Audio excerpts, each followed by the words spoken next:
ভাই দোস্তর বুজুর্গ ইব্রাহিম বিন আদহাম রহমতুল্লাহি আলাইহি আসরের নামাজ পড়ার পরে মসজিদের বারান্দায় হেঁটে হেঁটে তাসবিহ হাতে নিয়ে সুবহানাল্লাহ আলহামদুলিল্লাহ লা ইলাহা ইল্লাল্লাহর জিকির করছেন। আসরের জামাত হয়ে গেছে, অনেকক্ষণ হলো তিনি তাসবিহ হাতে নিয়ে সুবহানাল্লাহ আলহামদুলিল্লাহর জিকির করছেন। এমনই সময় আল্লাহর এক বান্দা দৌড়ে মসজিদের গেটের সামনে হাজির। হে ইব্রাহিম, আসরের জামাত কোন সময় শুরু হবে? আমাদেরও পাক্কা মুসল্লি যারা অনেক সময় এমন অবস্থা হয়, ধারণা আমি তাড়াহুড়া করে গেলে জামাত ধরতে পারবো, যাওয়ার সাথে সাথে দেখা যায় জামাত শেষ হয়ে গেছে। ওই সময় মনে খুবই ব্যথা লাগে, কষ্ট লাগে। আহারে, আজ আমার জামাতটা ফৌত হয়ে গেল, জামাতটা ধরতে পারলাম না, 3 রাকাত ছুটে গেল, 2 রাকাত ছুটে গেল। আহারে, আজ জামাতটা শেষ হয়ে গেল, তাকবীরে উলা আমার ফৌত হয়ে গেল। এই যে অন্তরের ব্যথা, এই যে অন্তরের ব্যথা, কান্না, এই কান্না আল্লাহর দরবারে হাজার হাজার তাসবিহ তাহলিল থেকেও শ্রেষ্ঠ। সুবহানাল্লাহ। আল্লাহর বান্দা মসজিদের গেটের সামনে এসে বলেন, হে বিন আদহাম, আসরের জামাত কোন সময় শুরু হবে? ইব্রাহিম বিন আদহাম রহমতুল্লাহি আলাইহি বলেন, হে আল্লাহর বান্দা, কি বলো, আসরের জামাত কোন সময় শুরু হবে? আসরের জামাত তো অনেকক্ষণ আগে শেষ হয়ে গেছে। আমি আসরের নামাজ জামাতে আদায় করে অনেকক্ষণ ধরে তাসবিহ হাতে নিয়ে যে সুবহানাল্লাহ আলহামদুলিল্লাহ লা ইলাহা ইল্লাল্লাহর জিকির করছি। আল্লাহর বান্দা যেই শুনলো আসরের জামাত শেষ হয়ে গেছে, একবার আকাশের দিকে তাকিয়ে আহ শব্দ উচ্চারণ করলো। আহ, আমাদের জবান দিয়ে আহ শব্দ বের হয় না, আহ শব্দ বের হয় লটারি যদি আমার নামে না আসে, লটারি যদি আমার নামে লাইগা না যায়, তখন আহ বলে আফসোস করি।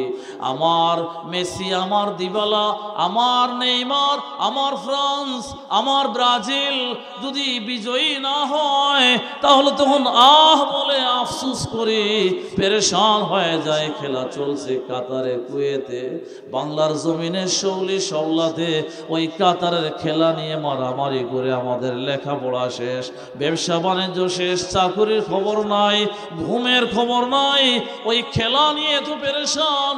কিন্তু আমরা নামাজ বন্দেগী নিয়ে পেরেশান, অস্থির হতে পারি না আমরা কেমন মুসলমান। এমন চেহারা নিয়ে আল্লাহর দরবারে হাজিরা দিলে তার বান্দা বলে, নবীর উম্মত বলে পরিচয় দেয়া মুশকিল হয়ে দাঁড়াবে। আল্লাহর বান্দা জামাত কাজা হয়ে, নামাজ কাজা হয় নাই, শুধু নামাজের জামাতটা ফৌত হয়েছে, তাই আহ শব্দটা বললেন। আকাশের দিকে তাকিয়ে আহ শব্দ বলেছেন।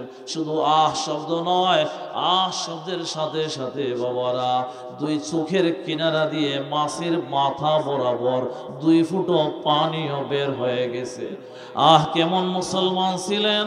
আমার নামাজের পর নামাজ কাজা হয়, রোজার বিধান লঙ্ঘন হয়, সুদ ঘুষ মদ গাঁজা এতিমের মাল ইত্যাদি হারাম মাল খেয়ে খেয়ে আমি আমার জিন্দেগিকে বরবাদ করছি। একটু পেরেশানি, অস্থিরতা অন্তরে পয়দা হয় না। আল্লাহর বান্দা কেবল জামাতটা শেষ হয়ে গেছে, জামাত পান নাই, আহ শব্দ বললেন, 2 চোখের কিনারা দিয়ে গাল বেয়ে বেয়ে পড়ে নাই, কেবল 2 চোখের কিনারা দিয়ে মাছের মাথা সমান 2 ফুটো পানি বের হয়েছে। ইব্রাহিম বিন আদহাম রহমতুল্লাহি আলাইহি বলেন, হে আল্লাহর বান্দা, তুমি আসরের জামাত পাও নাই, অসুবিধা নাই, আমি তো আসরের জামাত আদায় করেছি, জামাতে নামাজ পড়েছি। জামাতে নামাজ পড়ে অনেকক্ষণ ধরে সুবহানাল্লাহ আলহামদুলিল্লাহ লা ইলাহা ইল্লাল্লাহর জিকির করছি। হে আল্লাহর বান্দা, তুমি আমার জামাতে নামাজ পড়ার সওয়াব এবং এই সব তাসবিহ তাহলিলের সওয়াব সব নিয়ে যাও, আর তোমার এই আহ শব্দ আর চোখের 2 ফুটো পানি আমাকে দিয়ে দাও। আল্লাহর বান্দা বলে, হে ইব্রাহিম বিন আদহাম, কি ব্যাপার, আপনি এত কষ্ট করে জামাতে নামাজ আদায় করলেন, এখন জামাতে নামাজ আদায়ের সওয়াব, এত সব তাসবিহ তাহলিলের সওয়াব কেন আপনি আমাকে দিয়ে দিতে চান? ইব্রাহিম বিন আদহাম রহমতুল্লাহি আলাইহি বলেন, হে আল্লাহর বান্দা, আমি জামাতে নামাজ আদায় করেছি, জানি না আল্লাহর দরবারে কবুল হলো কিনা। এতক্ষণ ধরে যে আমি তাসবিহ তাহলিল আদায় করছি, জানি না এগুলো আল্লাহর দরবারে কবুল হলো কিনা।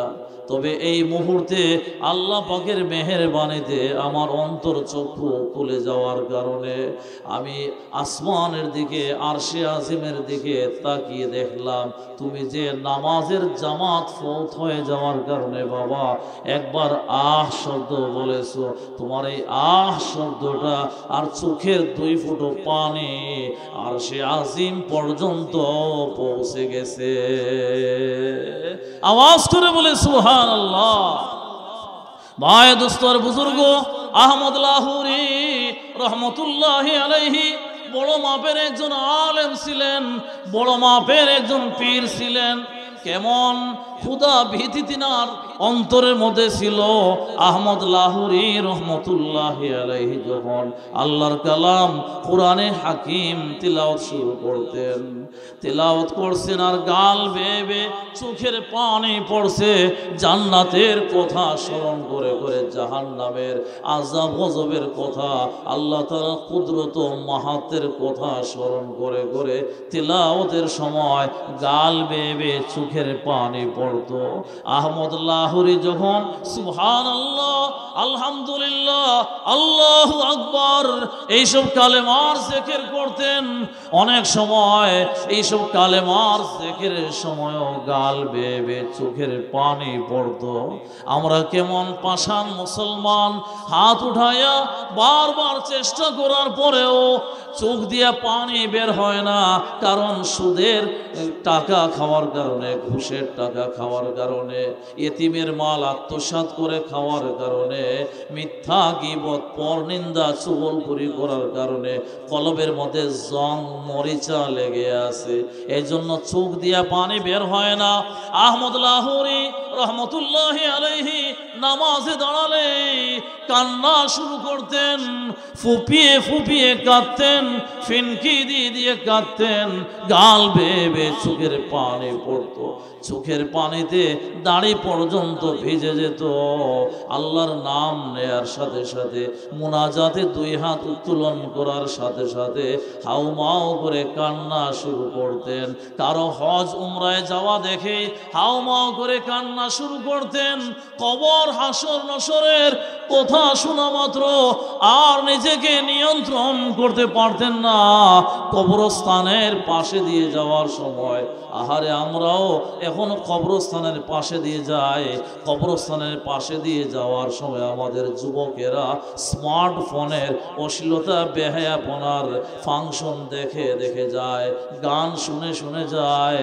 উসমান রাদিয়াল্লাহু আনহুর মতো আহমদ লাহুরি রহমতুল্লাহি আলাইহি কবরস্থানের পাশে দিয়ে যাওয়ার সাথে সাথে ছোট বাচ্চাদের মতো কান্না শুরু করতেন, গাল বেয়ে বেয়ে চোখের পানি পড়তো। সেই আহমদ লাহুরি রহমতুল্লাহি আলাইহি তিনি তিনার জীবনকে পাক ও পবিত্র বানিয়েছেন চোখের পানির মাধ্যমে। যেদিন তিনার হায়াতের আলো নিভে যায়, জীবনের বিদায় ঘণ্টা বেজে ওঠে, কবরস্থানে নিয়ে যাওয়া হয়, দাফন করা হয়, গায়বী আওয়াজে আল্লাহ রাব্বুল আলামিন কুদরতি শানে গায়বী আওয়াজে আহমদ লাহুরিকে বলেন, হে আহমদ লাহুরি, তুমি আজ দুনিয়ার জীবন পার হয়ে আলমে বরজখে কবর জগতে, এই অদৃশ্য জগতে এসেছো বান্দা। হে আহমদ লাহুরি, তুমি এই আলমে বরজখে এসে আমি মাওলার দরবারে কি চাও, আমি মাওলার দরবারে কি চাও, তুমি যা চাইবা তোমাকে দেয়া হবে।